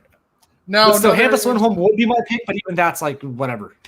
Yeah, no one nothing from Anaheim. Nothing from Anaheim particularly. Making that deal's intrigues hard me. anyway. Agreed. No. Yeah. Crosstown is hard anyway. Now, one forward that does pique my interest that this guy said is from the Arizona Coyotes, Connor Garland. That actually I love does Connor pique my Garland, yeah. interest. Yeah, he's a good Because So here's the he thing. and Trevor Moore showed great fucking chemistry in this past Mhm. tournament that just went on. I Yeah. got a pee-pee. Go for it. Connor Garland has a really manageable AAV. I think he's at 5.6 for another few years. He's 24 or 25 years old, so he's still young enough to develop with the team and for there not to be that crazy age gap. And he had a coming out party this year. He is a legitimate top 6 right wing in the NHL. Yeah. So He's 25. the problem with this is what this writer did mention is now that we got Arvidsson, that's kind of a redundant player to get. They play a similar Is it, style though? game, would fit the same role. That's fine. You spread them throughout the lineup. Yeah. Yeah, no, but he did say it Garland- wouldn't be the worst thing in the world if they don't get what they're trying to do and you spread that out. Yeah. It's not the worst thing in the world, but I mean it is true. Arvidsson and him are similar in what they bring to the table. So I do see that perspective, but no, I agree. I mean I don't think it would be terrible. He, like Zach mentioned, him and Trevor Moore played really well together in the tournament that happened. Yeah. And, you know, I mean, it wouldn't be the worst thing in the world, but, you know, I mean, he did go on to say that's until they make Jacob Chikrin available. Exactly. Yeah. I mean, honestly, if it was cheap enough, even OEL, I don't really mind. What? I mean, Well, I'd well, like he- OEL. Don't get me wrong, but like, Yeah, but you know, it doesn't make realistically, yeah. So much better. All Who right. would we get to? So, no, I We're was still in telling Arizona. the thing that he did say was that after we got Arvidsson, it's kind of a similar Yeah. look that they get, but it wouldn't be the worst thing in the world if we don't get our top choices, you know, for a top 6. You can spread that throughout the lineup, though. I agree. Moving on to Boston, Jake DeBrusk. I don't really agree with this. And the reason why I don't agree with this is he's a middle 6 forward, man, and we have a plethora of middle 6 forward prospects. Yeah, but risk, high reward, though. You can make the Sorry. same argument with DeBrusk as you make with Garland and Arvidsson. They're very much the same player. DeBrusk would be my pick only because they don't really have anything else that we need that's realistic. Yeah, Yeah. realistic. Yeah, I think it's the same with Anaheim. I don't think we really need anything from Boston Yeah, exactly. that we can realistically get anyway. Up next with the Buffalo Sabres, this particular Kings writer said Sam Reinhart. I ain't giving up much to get Sam Reinhart. If I don't not think you either, have but- to though. Yeah, At this but point, he's very, very high risk, or low risk, high reward for a guy like that. And he's only 25. Yeah, maybe I just don't needs a know. change of scenery. Who knows? I mean that's true, but if I'm going after somebody from Buffalo, I'm giving up the prospects for somebody like Victor Olofsson, dude. yeah, That's yeah. who I I mean, would. either, but Olofsson Everybody to in me Buffalo. falls- I mean, you can't sit here and tell me that none of these deals with Buffalo are unrealistic because at this point everybody's Everyone's open for for sale. business. Yep. I I mean, agree. honestly, man, Buffalo I fire would sale. love to. I would love to see Jack Eichel in a Kings jersey, but if it wasn't going to be Jack Eichel and it's not Sam Reinhart, Casey Middlestead. Oh, they ain't giving him up. Mm-mm. No, No, they're not giving him up. He's the future. Yeah, I you think they can wanna give up build Sam around him. Reinhart just because I feel like at this point they've kind of given up on him. But yeah, and yeah. I mean, I think Victor Olofsson would be more likely than fucking Casey Middlestat. Moving on to the Calgary Flames, this particular Kings writer had Noah Hannafin. No, I don't think the Kings go after Noah Hannafin from the Calgary Flames. I think don't that think they so go either. after. I think they go after somebody like Sean Monahan. can you get him? That But is- again, that is realistic. Yes, I do like what he is said actually- about this. They are shopping him in Goudreau. Yep. I do like what this is one that I also like with this writer on the Flames piece is because you brought it up before, Zach. This is the player that they should basically put all the chips up and say, here you go, is if you're able to get the Matthew Tkachuk and pry him away from there, that's somebody that you can just say, okay, what is it going to take to get a Matthew Tkachuk? Because he is the new style player. He brings grit, edge, And offensive I mean- numbers. He's He's the full package. Yeah, but I don't like For him. me, We man, hate him. Yeah, we yeah, we hate him because he's not on our team and he fucks with Cali. For me, He's man, kind it of a would be. bit. I'd go Elias Winholm.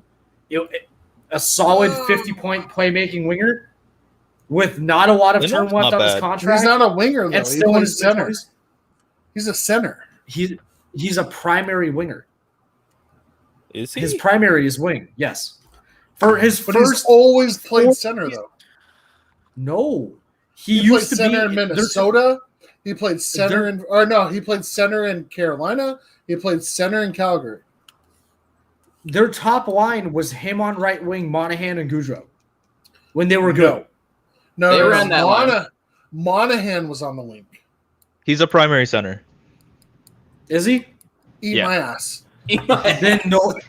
Then nobody. Fuck Calgary. I would take Sean Monahan in a heartbeat, dude. Put him on right wing with Kopitar and fucking Alex Iafallo or Victor Arvidsson. That would be fucking dirt, dude. Absolute dirt. True. No, nothing. I agree. Yeah. No. I Um, no. moving on to the Carolina Hurricanes, they don't really have anything that I would be interested in, to be quite honest. But this Same. Kings writer said Warren Fogle. Not too interested in Warren Fogle. We have plenty. I just of don't see a bottom role six for depth. him in LA. Yeah, exactly. I think Warren Fogel's a great player. Don't get me wrong. He's young. I'd love a guy like Warren Fogle if we didn't have like 5 Warren Fogels in our prospect pool. Yep, agreed. Moving on to Yeah. the Chicago Blackhawks, Nikita Zadorov. No. Zadorov. No. Yeah, I don't think we get. Do we get Zadorov? Like, would we be able to get Zadorov? Do we want Zadorov? Like, no. So that's what I'm saying. Like, would we get him for the price? He has that we no want him? offense either. I mean, that's Yeah. the thing that he does. Exactly. He's just a big ass guy. He's 6'6", and that's about all he would bring. His size. Now, here's Yeah. the thing. Here's the thing, and hear me out on this. Okay. The Kings have what the Blackhawks would want to try and pry away Alex DeBrincat. They have a kid who's from Chicago and fucking Alex Turcotte. We have defensive prospects. We have the picks. I think the Kings have what it takes to. But is that realistic? Do you think they would? I understand that. Yes, they have Turcotte, which is a great talent prospect, but they're already like in kind of a rebuild mode, and I think DeBrincat is kind of the guy they want to build around. Yeah, but I if would you're in be rebuild mode, wouldn't you take prospects and picks? Yeah, but DeBrincat's not also for a guy that he's young, only though. coming out of his 3rd season. Yeah. I mean, he's would be still more young, on board too. with, I would be more on board with swapping another solid 2-way prospect for an Adam Boquist. Ooh, I could be down with moving I could be down with moving Sean Walker for Adam Boquist. So what? He, 100%. Well, he actually no, we mentions would Boquist in flip this them a article, too. forward. I have it up. We would flip Well- a forward and a forward prospect that can Akil Thomas and Sean Walker. a lower end roster defenseman for Adam Boquist. I like that. I could get behind that. Yeah. I mean, that's not bad. That's not a bad deal either. I mean, I think that gives, and he would be, a young D-man. And they said that, or what he said is maybe somebody thinks that he has more upside than a Cale Clegg. So, 100%. I mean, you'd have to move assets and to acquire. I mean, maybe they throw Clegg in that deal too, because it would be Maybe. replacing Who do we him. got next? Because I'm running out of time here. Oh, We have. well, this is a good one. Colorado. Seth Jones from Colorado. No, No, what? I'm not Seth No, Jones. you- Brandon Saad. Brandon Saad. I would not take Brandon Yeah. Saad. I would take Sammy Gerard. I would take Sammy Gerard too. Well, after they made that trade, I don't It ain't think gonna Gerard- happen. There's nothing in Colorado that the Kings. I want. don't know. So, I mean, I think I'm not as opposed to this Brandon Saad deal, especially. Look, I'm not even convinced just by his words, but this is what he said about. He said this is a no-brainer deal on the list. He's an ideal bridge player because he would come in as a UFA. He'll likely command a decent-sized contract on the open market, but that's acceptable because the Kings have plenty of cap. He's proven to be a Give him a 2-year consistent deal. 20-goal scorer and a playoff performer. Would likely be excellent playing with on the wing with either Kopitar, Byfield, or Velarde. Not the flashiest player, but he'll get the job done. I can get behind that. Yeah, But then it goes exactly what we I'm said. all- If you can push the chips to the front and be able to throw all the money you can at Gabriel Landeskog, that's what you do. That's what you do. Yep. Moving on to Gabriel Columbus. Landeskog is literally just a better branded sod. Yep, Oh, 100%, yeah. and a better front net presence. Here's where I'm gonna throw all the chips in on the Kings. I think the Kings need to hit up the Columbus Blue Jackets and not go after Seth Jones, Yeah. but go after fucking Zach Rowinski. Yeah, I think like you and that. I have talked about Actually, this a lot. Yeah, I think we're all in agreement on that one, honestly. I think the Columbus Blue Jackets see the writing on the wall. They're in rebuild mode. They don't have what it takes to fucking even make the playoffs next season.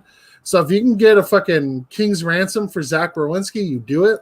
And the Kings have what it takes to get Zach Rowinski. Yeah, Yeah. And if they Honestly, have to give I up a would be- Gabe Velarde or an Alex Turcotte for Zach Rowinski, I'm all for it. Yeah. I'm okay with that too. Yeah, man. I honestly, I for a really like that 22-year-old defenseman who's already established himself as a borderline franchise caliber FD that plays an excellent And a game, fucking has a- gamer. Yeah, Taking the puck to the Has- fucking face. has a decent contract for the next 2 seasons, and then we pay him good, and then we have probably for the next couple seasons one of the best top defensive lines in the league. Yeah, man. I'm good of giving up anyone but Byfield. Decent contract for this season, Yeah, this upcoming season. Yeah, that's it. Yeah. He's an RFA anyone but after. Byfield. Yeah. Moving but on to then the you- Dallas Stars, I don't really think the Dallas Stars have anything the Kings want besides maybe Jamie Alexiak. But outside of that, I mean, I wouldn't really pay too much for him. No, not at Yeah. all. I mean, he's just depth at that point. And he doesn't Mhm. bring what the Kings are looking for. He doesn't bring offense. Listen to this guy. This fucking guy. Now here's another interesting piece. You brought it up to us in chat, Yes, Alex. you did. And I've been kind of mulling it over. But from I the really Detroit like Red it. Wings, Tyler Bertuzzi. Yeah, He I mean, is Tyler a- Bertuzzi. Sorry, go ahead. No, go for it, man. Oh, I mean, Tyler Bertuzzi, for people that have been watching hockey long enough, he's literally his uncle. He plays the modern version of his uncle's game. So He's he's the poor man's Matthew Kachuk. Thank He- you. he is That's the poor man's- what I Yeah, was that's gonna That's say. exactly what the article 100%. says. I can't steal that. He's the poor man's Matthew Kachuk is what's That's good. in this article. Yeah. I mean, it's true. I mean, he could put up offense. He's put up offense on a trash ass Detroit team. He looks good. He brings lots of edge. He's very physical. Yep. I think, I think that's not a bad idea. Mm-hmm. Moving on to Edmonton, Evan Bouchard. Yeah, man. I don't want anything you from mean Edmonton. the guy that was supposed to be future captain Evan Bouchard? I don't really want. I agree with fucking. I agree with Scott here. I don't really want anything from Edmonton, so I'm just. Yeah, gonna it's pass not, on they don't Edmonton. have a whole lot. Florida Exactly. Panthers. The Kings have what it takes to get Jonathan Huberdeau, and I agree with that. If we're gonna take anyone from the Florida Panthers, I would- Jonathan But they're not Huberdeau, going to give him up though. mm-mm. Yeah, it's a just franchise don't piece. see it. That's who they want to. Him and Barkov. That's who you Barkov. want to build around there. Yep. And the next team, somebody you're gonna want to build around too is Kevin Fiala. I don't know I if they're going to don't- move Kevin Fiala. No, he basically said it's not in a real. They don't align with LA's needs at the moment, not in a realistic way. What? Yeah, and I mean the more realistic option from Minnesota would be like Greenway, but I'm not giving anything up for Greenway. Yeah, third line upgrade is Minnesota's about a it. wash. What do we got next? Montreal Canadiens, Joel Armia. Armia's I don't actually feel not like, bad. I feel like we have, but we have a lot of Joel Armias. I We feel do. like That's the thing. I would be Yeah. more on board. I would be more on board of taking a gamble on a guy like Victor Mete. I agree with that, 100%. What about this Tyler Toffoli guy? buy He seems to be cheap. playing pretty well. Now, Victor now- Mete is definitely my pick. Now here's another interesting thing: hitting up the Nashville Predators again, and asking them what they would want This for is the Philip. other Swede. Yeah, hitting them up and Swedish asking them what they would want for Philip Forsberg. I like that. I do. I like too. that too. I like the idea of Dante Fabra more just because he's younger and we could always use more defensive depth. But Forsberg's a good pick too. I would. 100% I think get I behind like that. Forsberg a lot, and Yeah, he's set to be. would. I know it doesn't matter. You said term doesn't matter, but set to become a UFA next summer. Forsberg and the Predators are something to keep an eye. Yeah, this is a big thing on the next 12 months because you don't know which way they're going to go right now. They got some decisions to make. And they They'll be want to looking protect for a all pay those increase on defensemen. $6 million. But he's consistently 25, 30 goal scorer. He brings exactly what we're looking for, really. Yep. Moving on to the New Jersey Devils, Will Butcher. This could actually pay off because Will Butcher might just need a change of scenery and better coaching. Yeah, I like that a lot. I also like I'm gonna get skewered for this. Scott Wedgwood, I also like. I mean, we've talked about it before. Cal Peterson is not our next Stanley Cup winning goaltender. If we're gonna get quick off, we need a reliable second goalie, or even like a 1-2 flex. And I think Scott Wedgwood on a budget would be that guy. When did we agree on this? I like Cal Peterson. I like Cal Peterson too, but he's not a Stanley Cup goaltender. He could be one day. Yeah, did you see him in that tournament? Okay. Fucking best goalie. See him do it in the playoffs. Yeah. I don't know. According to some people, tournaments are the bee's knees because Byfield didn't show up, and so he's a bust. Yeah, True. right. Yeah, exactly. Moving on to the New York Islanders, we have Adam Pelech. If the Kings are going to go after anybody right now, I from the New York Islanders, I really think it should be Josh Bailey to try and I think so give too. them some value, and it fills out the top 6 next season. That's just my personal opinion. I agree. Or they just go in and go all in and try and get Matt Barzal. Yeah, realistic New York- there. Okay, New York Rangers. Moving on. Ryan Lindgren from the New York Rangers. I don't think they're I like privy to Pavel move him. Buchnevich more. Yeah, but yeah. Well, what he said is the Or- pie in the sky. He said, "Do you want realistic or pie in the sky?" Sure, the better names would have been Keandre Miller or Buchnevich, but the Rangers aren't dealing either of those guys. So let's keep our feet on the ground. I don't think the Rangers really want to move that many people at all, to be honest. I don't So either. they're building. Yeah. Boys, Yeah. I have to deep. Yeah, man. Well, thank you for All getting right. halfway through this list with us. Yeah, appreciate Goodbye. it. We'll More talk than to you Dave. later. Good night. Bye. More than Dave. Moving on to the Ottawa Senators, Connor Brown. What do I want? I don't want anything from the Senators. That's another team. I mean, the only Realistically, Yeah. the only thing I would want from the Ottawa Senators is fucking Thomas Chabot. That's it.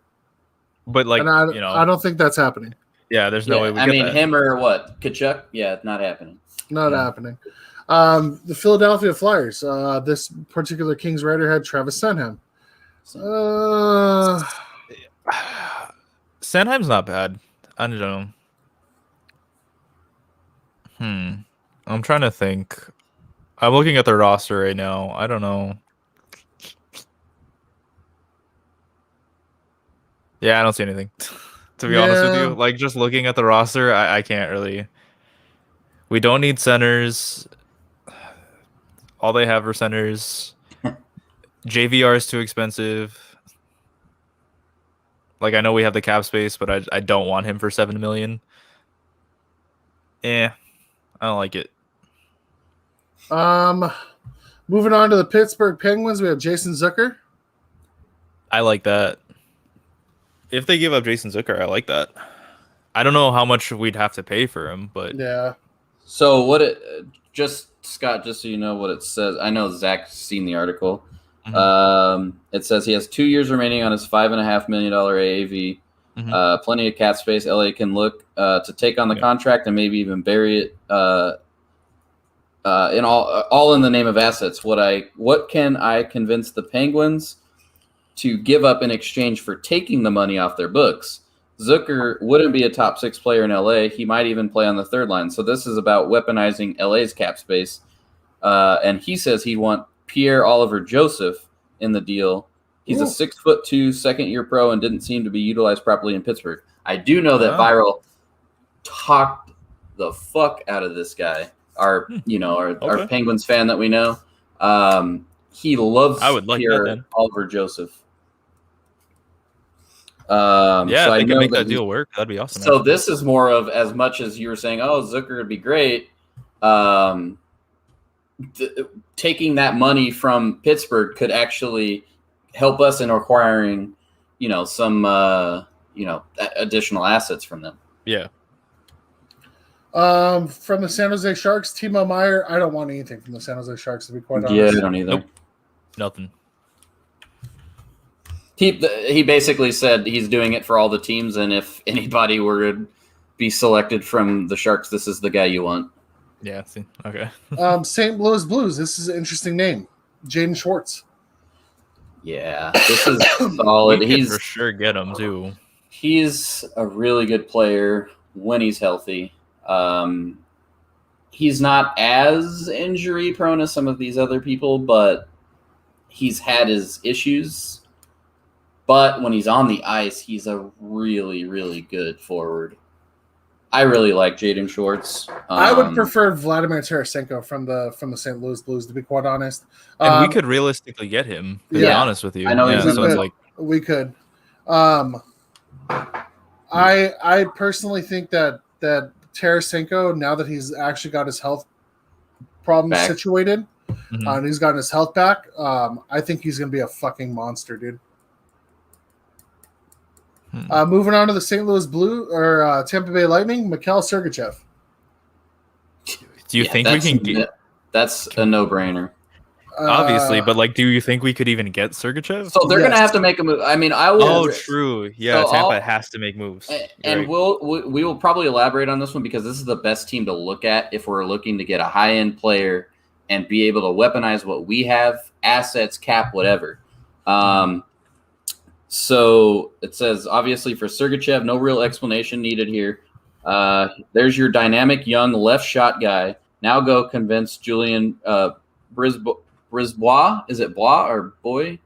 I don't know. I'll get it right someday. You have the right package to pry him out of Tampa. Go all in, make it happen.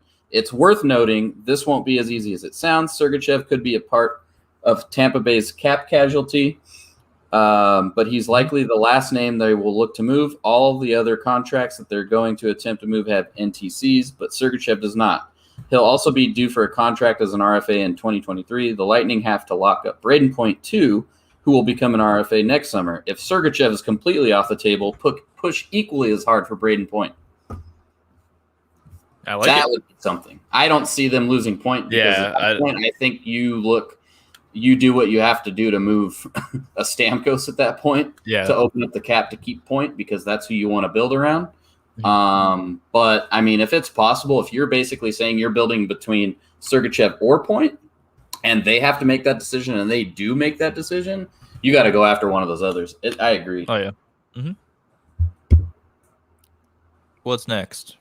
We're gonna go to the Toronto Maple Leafs.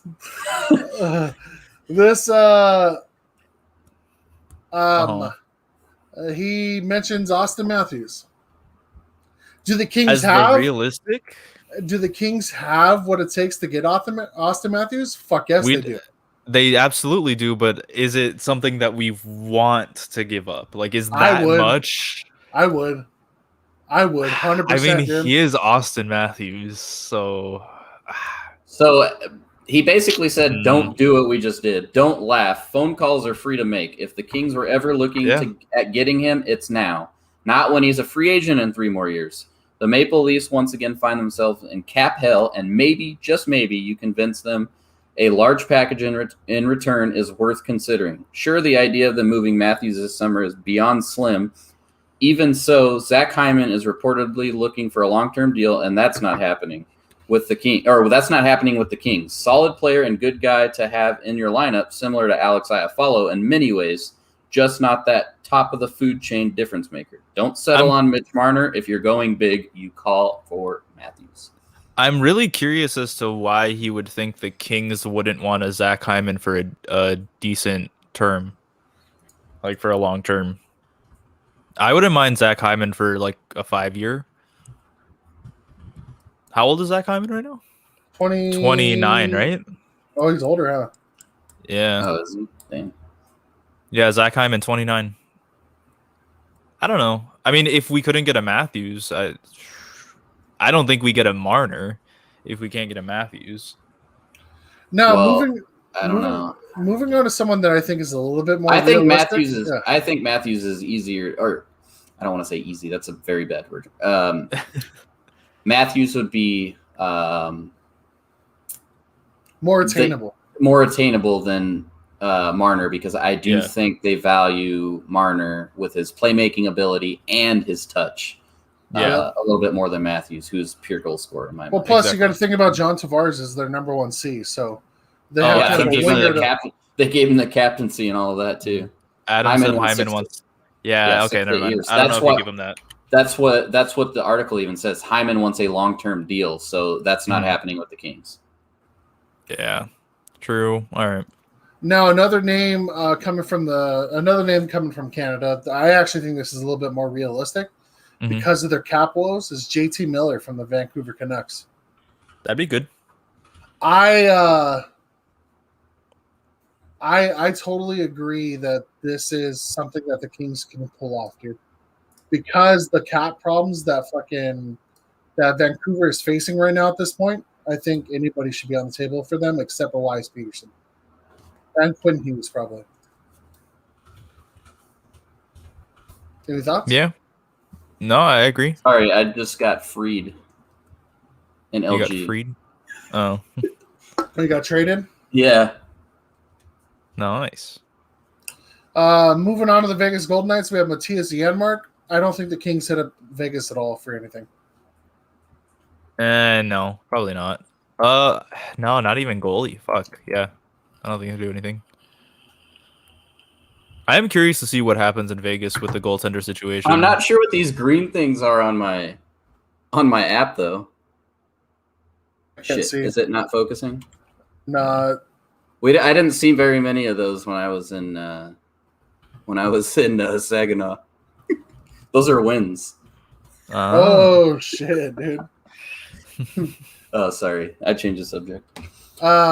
The Washington Capitals, he has Alex Ovechkin listed. No, we're not doing that. Yeah, no. I mean, he's not gonna. I really don't think he leaves. He's gonna sign in Washington. He's gonna retire in Washington, or he's gonna retire from the NHL in Washington. And if he wants to go play back in Russia, that's what he's gonna do.